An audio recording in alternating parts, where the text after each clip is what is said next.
All right, welcome to Chasing Winners College Football Edition, Week 8. I'm Kyle Massaloni here with JP Lyon. A little quiet tonight because it's 11 p.m. at night and there are people sleeping here. But yeah, I think somebody took the lead back last week. You don't even let me say hi or introduce myself. You just get right into bragging about your one game lead overall in our picks now. But yeah, Kyle went 5-9-1 last week overall. Um, 3-3 on podcast picks, lost his best bet. I went 4-11 overall. Also went 3-3 and lost my best bet. So on the season now, Kyle is 55, 56-1. I am 54, 57-1. He got me by a game. I'm still up by 7 games on podcast picks, and he has me by a game and a half on best bets. Yeah, major yikes week for both of us. And It's um not good. And I talked myself out of my original gut best bet pick that actually was the only one of the three that I talked about that actually covered. It was UConn Yep. against the mighty Ball Ball State. State. They covered, but talked myself out of it. Ended up on UNC. UNC should have lost outright. That would have helped the Canes a lot. But it, you know, it is what it is. We're not talking about our teams this week.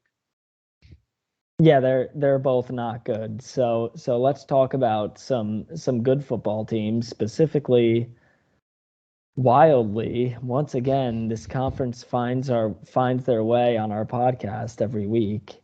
Two good two good ACC teams. Number 14 Syracuse on the road to number 5 Clemson.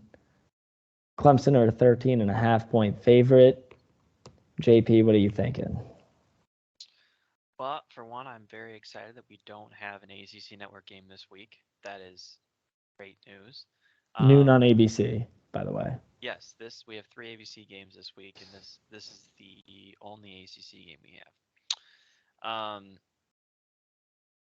It scares me a lot that Clemson just seems to cover every game they play. I think I told you this last week. It just feels like every week it doesn't matter whether I bet on them or not, Clemson covers. And this is the only reason I can think of to take Syracuse here is that it's a week where there's going to be a lot of wider spreads, and I know in my head that that will mean a lot of those wider spreads end up closer than you think. It's going to be close games where you don't expect them. It's going to be the type of game where it's going to be like Alabama A&M, where Alabama will probably win, they're not going to cover, and it'll be close down to the wire. I'm hoping that's what happens in this game. I'm taking Syracuse plus 13 and a half. You might be able to come up with a better reason as to why Syracuse will keep this game close. Well, yeah, I'm also on Syracuse plus 13.5 as you'd imagine. I think they're going to keep it close because barring the COVID year and the year before that when they got wrecked. So the last few matchups, 3 point game, skip over 2020, 2019. Let's not talk about those. 4 point game in 2018, Syracuse outright win in 2017. So Dino Babers somehow, some way, at least 3 out of the 5 recently with some bad teams has found a way to keep it close. I mean, it's just something that always comes up, and you're like, oh, that's a tough game on Clemson's schedule. COVID year, they proved us wrong, but and the 1 year, actually, this is a stat that may work against our favor. The 1 year that it was the battle between two ranked teams, Clemson just blew them out of the water. I was gonna say, is that the key? That Syracuse has to be bad for them to keep it close, and if they're good, they're not going to keep it close. There's something to that, but If I but just if I just don't believe they're good, does that work? That works. Okay, great. That could work. Way too many people believed in them that one year, and I think that was actually Tommy DeVito's freshman year. Terrible quarterback, but I think he's like sitting at Illinois now. Funny, Oh, but he's good now at Illinois. well, yeah, there's that, but yeah, they've just been on a roll. I mean, they had their first real test last week against NC State, won it with flying colors, only let up 9 points. I know against a backup quarterback, but still, this was here I go again. A team that I once thought was the best team in the ACC, clearly not. Mm-hmm. Um, so I don't think they win this game outright. I don't. But I do think somebody finally covers against Clemson here. That would be nice. Yeah, they're the most annoying team because every week you think oh, this is the week, this is the week. Somebody's gonna cover against them. Florida State tried to backdoor into it and failed. At one point. Yeah. So I think this is the week it happens. I think Syracuse shocks some people with how close they keep this. Um, so next up we got Ole Miss on the road, number 7 Ole Miss on the road to unranked LSU. I just have to preface it there before we get to the line. 3:30 game, CBS. LSU were 2-point favorites at home against number 7 Ole Miss while unranked. Why? What is the line? What I what's happening? I think I think Ole Miss started as 2-point favorites and then it just immediately dropped. I think I saw that somewhere. Is Death Valley back? Well, it's it must be this week, but I don't. And the timing of the game makes me even more uncomfortable because Ole Miss to me is a 2:30, 3:30 team. They're an afternoon team. That's when they should play and that's when they play the best. So them going on the road in LSU, what would you think this spread should be? I mean, I would say probably Ole Miss -3.5. I would say, oh, that makes sense. Yeah. So that is a very big difference from +2, but I there's no logic here. It's LSU -2, and uh, I don't know. Hopefully, the SEC, one of the best teams in the SEC, isn't actually that good. They don't need 4 top 7 teams. They can afford to lose one. Yeah. Especially when you have 3 teams that really could. You honestly have 3 teams that could make the playoff in that conference right now. This year, an expanded playoff would be so fun because you could have Syracuse sneak into it. You could I have you could have Syracuse playing Ole Miss. I, I feel like this year of all years, more so than even usual in college football. I feel like there is enough parity to have fun with a 12-team playoff. Yeah, I'm a guy that says I'm a four no more guy, but this year just feels different. yeah. I never understood the arguments against it, but especially this year, the parity argument just completely out the window. There's so much parity right now at the top. And yeah, just my thoughts on this game. Just have to make the comment. The last time LSU was home in Death Valley, Tennessee fans were singing Rocky Top. I think the LSU fans will want to claim Death Valley back here. But yeah, my reasoning for the pick of LSU plus -2 is the same thing as yours. We've seen it happen all year with these podcast games. The lesser ranked or even unranked team playing at home against a highly ranked team and his favorites, most of the time they hit. I think almost every time. We've Well, covered a and game it on the and it podcast. went it went 1-2 last week. You beat me in Vegas. Um, but TCU was they were up to a 4-point favorite on Saturday, 3.5 for the podcast, and they won by 3. So it was right around there. Yeah. So yeah, another game for the system there. So now we go over to the West Coast. Pac-12 football top 10 matchup in the Pac-12. Number 9 UCLA on the road again in Eugene against number 10 Oregon. 3:30 game on Fox. College Game Day is going to be there. Um, JP, your thoughts on anything with this situation? Game Day going there, um, and the game itself. Should I have thoughts on game day going there? I think it's a logical pick. I just thought you're an anti Pac-12 guy, so Well, I am an anti-Pac-12 guy, but UCLA is leaving, so I don't care about that. I to me, I think as far as the game goes, Oregon benefits greatly from being at home in this game. Um, they'd benefit more if it was at night, obviously, but afternoon game -6, I still have to lean Oregon, even though I know that UCLA is going to mess with me the same way they mess with me every week.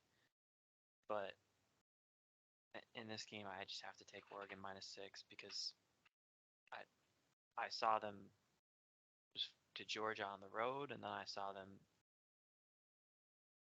you're cutting in and out. Can you hear me now? Yeah. I saw them lose to Georgia on the road, and then I've seen them play really well at home. So uh, when they're at home, laying 6, I'm still going to take them. All right. I am gonna go. I can't believe I'm doing this actually. I'm gonna go UCLA +6 here. I think the line is too wide. They're coming off of two huge wins, home wins, but what's home field advantage at UCLA? That's what I was saying. They've won home games, so maybe they're better at home, but there's no advantage there. Maybe they'll start to be an advantage. You would hope if they come home 7-0 to play Stanford after dark there. But yeah, it's a weird situation with UCLA in that case. I mean, Oregon's obviously looked great since the dominant loss to Georgia. Looks like Bo Nix is kicking a little bit there, which is hilarious. But yeah, I'm going UCLA +6. I think they have enough to keep it close. I think they have enough to maybe even get it done. This is the most intimidating environment they've been in all year, including their own home games for other teams. But You think Bo Nix is going to have a Bo Nix game? He's due for a Bo Nix game. he's due for a Bo Nix game exactly. So UCLA +6. And then maybe they'll be 10-0 going into the USC game, which would be absolutely wild. But that for that rivalry to be relevant again, but we'll have to get by a tough one this week. It won't be relevant once they become 6-6 teams in the Big Ten. Probably. Like Texas and Oklahoma in the SEC, but or like them in the Big 12. But I did see somebody ran there's some software that tells you like what each team's current season is most like. So like it I think they ran this year's Ohio State team, and it was closest to the 2014 TCU team that just missed out on the playoff, I think. But it wasn't very actually. It didn't correlate super well, but that's just what it correlated the best to. But it was an Oklahoma fan that did it, and he went through and found the Oklahoma one for 2022, and it was Texas 2021. And he was like, God damn it. what a wow. So What a yeah. that's not what What he a wanted to see. not what he wanted to see at all. And I was just gonna make the transition there to our next game because you mentioned 2021 Texas. Let's talk about 2022 Texas with Quinn Ewers. Number 20 Texas away at number 11 Oklahoma State. 3:30 ABC game. A lot stacked 3:30 slate this week. Yeah, it's funny behind the scenes for the graphics since you don't look at them. The Damn it. um, so there's 6 games, and I had the times from last week were noon, and then 3:30s, a 7:30, and an 8 o'clock, and then this week was the exact same: noon, 3:30s, 7:30, 8 o'clock. And I didn't how have to change great it. and how great was the 3:30 slate last week? It was really good. It made me not want to watch football that night because I knew it couldn't be as great. And then USC and Utah just was Yeah, then I had to almost watch just that as good. until I went to bed. But So circling back here, Big 12 game, you're our Big 12 guy. What are the thoughts? I, I don't I don't know what to feel about this game, honestly. Um, Oklahoma State should have a bounce back game here, but it also feels like the Texas offense is kind of due for a bounce back after having to play Iowa State and playing Iowa State football, coming out of there by the skin of their teeth with a win because they didn't call a targeting penalty. I'm still mad about that one. To me, this seems like a week where is going to show up because Oklahoma State doesn't have a defense, and if you can throw the ball, then you can put up a lot of points on them. So to me, I have to go Texas minus, you say 6.5. Yeah.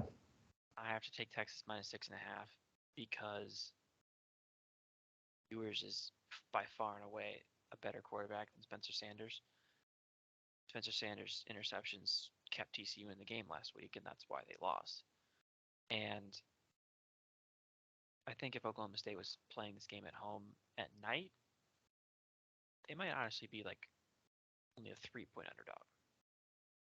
So playing this in the afternoon is another big reason why I'm taking Texas here.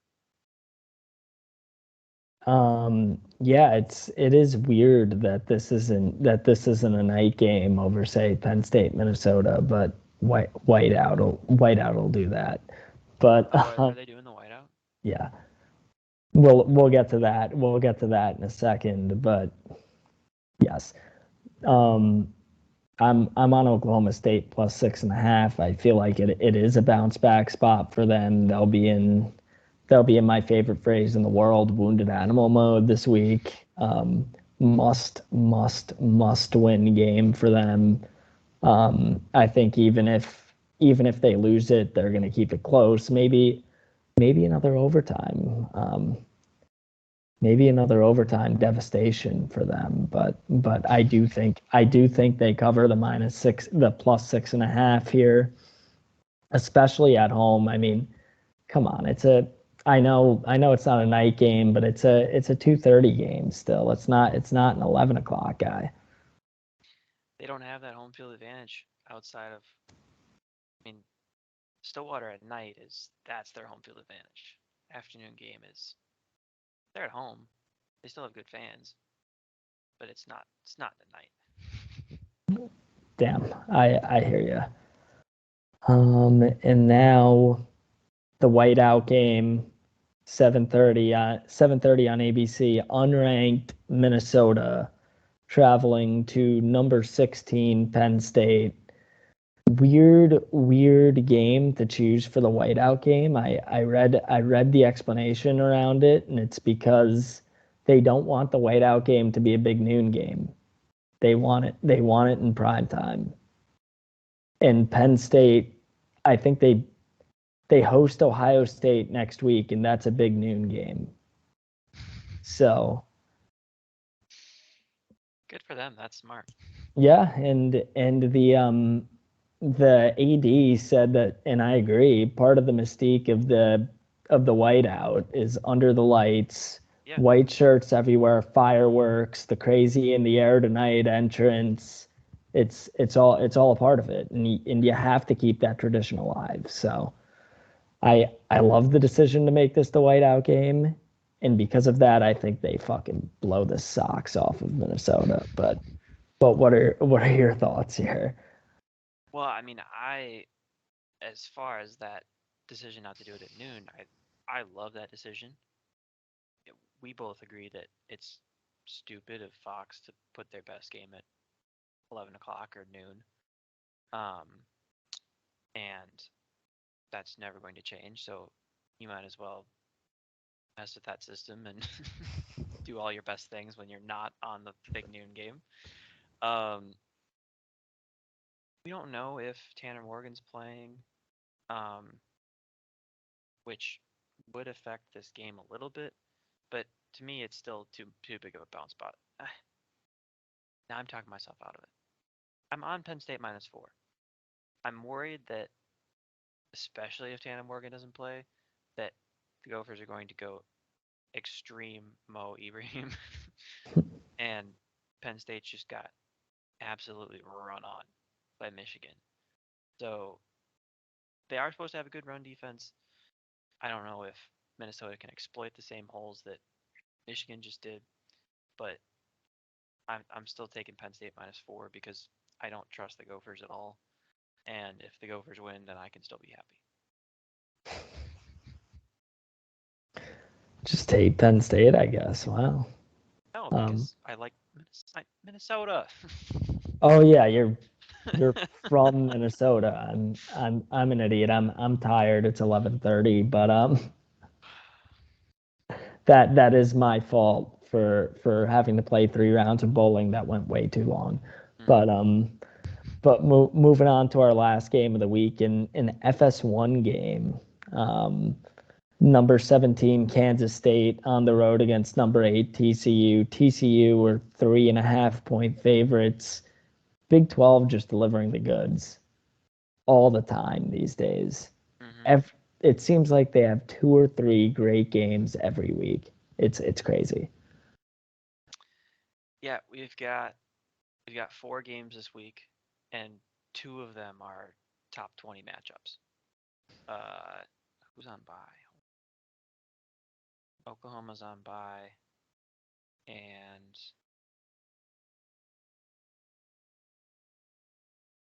why am I blanking? Iowa State's on bye. Okay, all right. Don't care about the bye teams. Um, but yeah, this is why Texas Oklahoma State is not at night, because this game's a night game, and this is our best game of the week. Um, I It worries me that TCU is again a 3.5 point favorite, exactly the same number as podcast last week when they didn't cover by half a point. I That just remembered that. that really worries me. Damn it.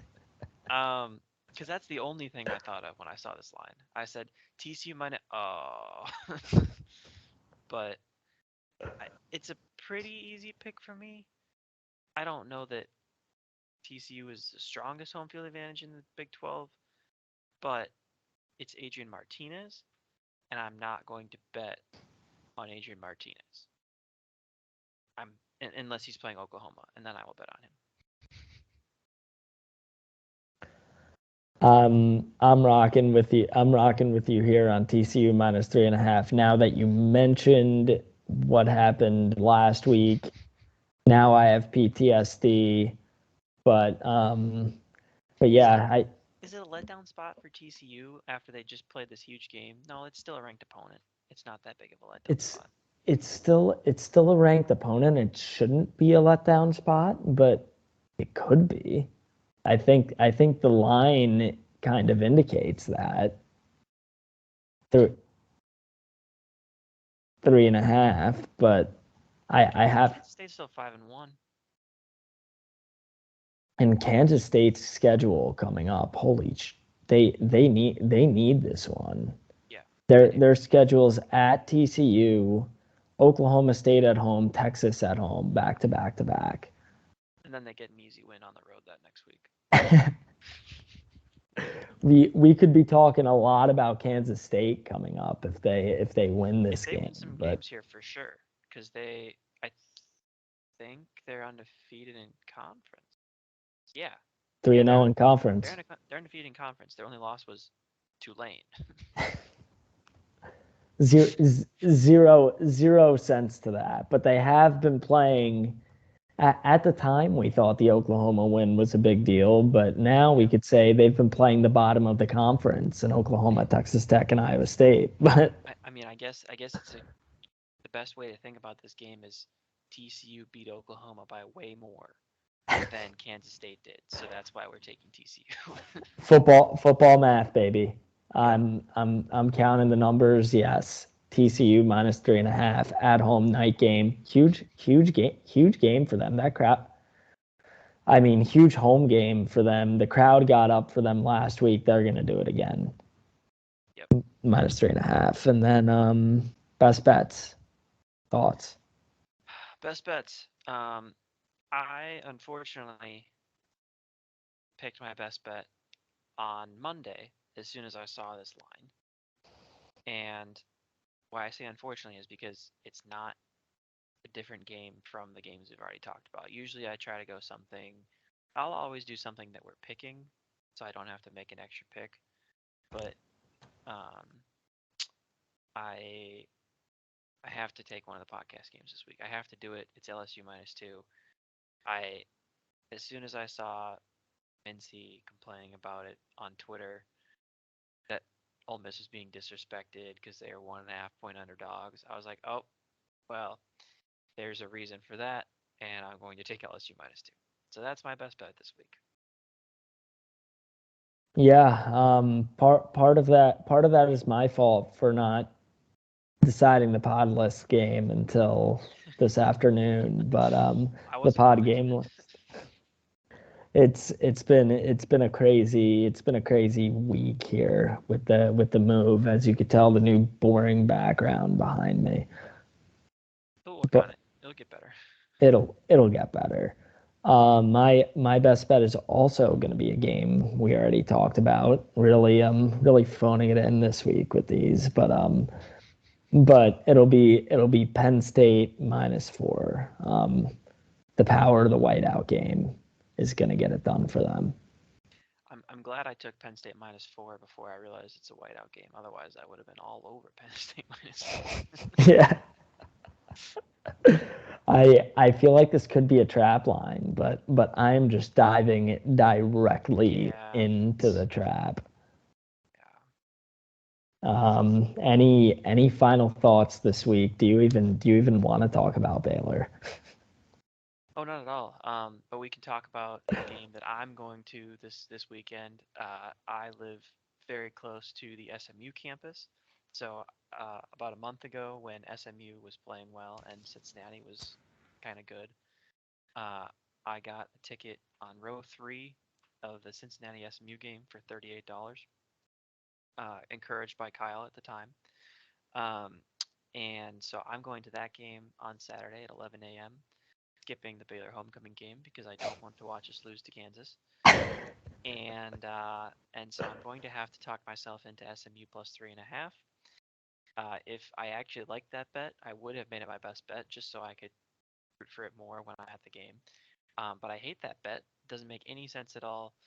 Uh, there's no reason that they should cover that against Cincinnati. Um, so I'm going to continue talking myself into that over the next 3 days. And all I'm going to leave the pod with is do not be shocked if Miami are 7-3 coming into Clemson week in their 11th game. Kyle, we said we're not going to be positive this week.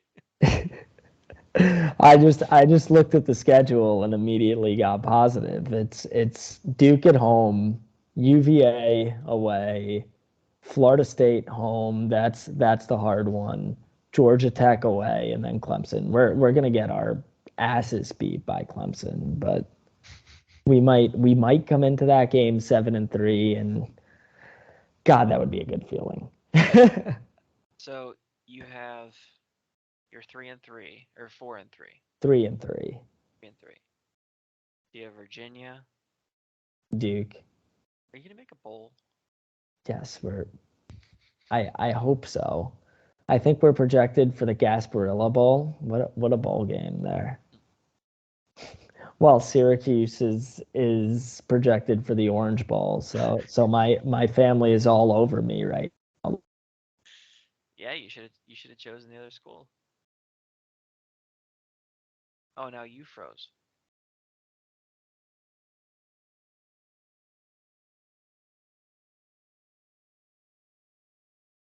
Unbelievable. Could have just ended the podcast, not talked about our teams. Kyle wouldn't have frozen, and I wouldn't have had any editing to do. But here we are. Hey, there he is. Wow, I just did a whole sign off, not even knowing I was disconnected. It's a good thing you didn't stop recording.